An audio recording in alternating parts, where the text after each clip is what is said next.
ನಾನೇ ಆ ಶ್ರೀರಾಮ್ನ. ಅಣ್ಣ, ನೀನ್ ಯಾಕೆ ಇದ್ರ ಬಗ್ಗೆ ತಲೆ ಕೆಡ್ಸ್ಕೊತಾ ಇದ್ಯಾ? ನೀನ್ ಯಾವ ಸುಳಿವು ಸಿಗದೆ ಇರೋ ತರ ಅವನ್ನ ಮಣ್ಣು ಮಾಡಿದ್ಯಲ್ಲ, ಮತ್ತ್ಯಾಕೆ ಹೆದರ್ಕೋತ್ಯಾ? ನೋಡು, ನೀನೇನು ನಡ್ದೇ ಇಲ್ಲ ಅನ್ನೋ ಹಾಗೆ ದಯವಿಟ್ಟು ಆರಾಮಾಗಿರೋದನ್ನ ಕಲಿ. ಇಲ್ಲಾಂದ್ರೆ ನೀನೇ ಅನುಮಾನಕ್ಕೆ ದಾರಿ ಮಾಡಿಕೊಟ್ಟಾಗತ್ತೆ.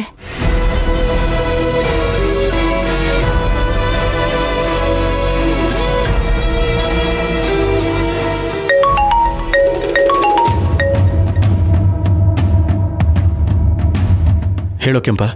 ಹಲೋ ಶಿವಣ್ಣ, ಎಲ್ಲಪ್ಪ ಇದೆಯಾ? ಇಲ್ಲೇ ತೋಟದಲ್ಲಿದ್ದೀನಿ. ಯಾಕೆ? ಹೊಸಿ ಅರ್ಜೆಂಟಾಗಿ ಮನೆಗೆ ಬಾ. ನೀನು ಹುಡಿಕೊಂಡು ಆ ಶ್ರೀರಾಮ್ ಅಕ್ಕನವೇ ಅಮ್ಮನವೇ ಮನೆಗೆ ಬಂದವ್ರೆ.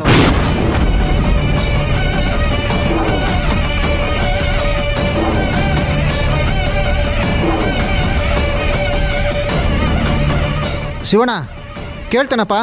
ಹಲೋ ಶಿವಣ್ಣ. ಶಿವಣ್ಣ,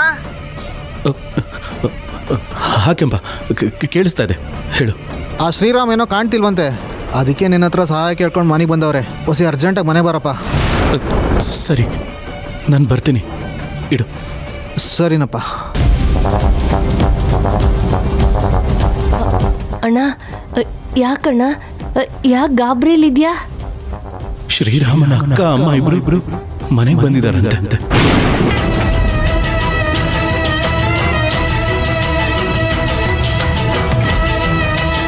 ಹೌದಾ? ಯಾಕಂತೆ? ಅವನನ್ನು ಹುಡ್ಕೋದಕ್ಕೆ ನನ್ನ ಸಹಾಯ ಕೇಳ್ಕೊಂಡು ಬಂದಿದ್ದಾರಂತೆ.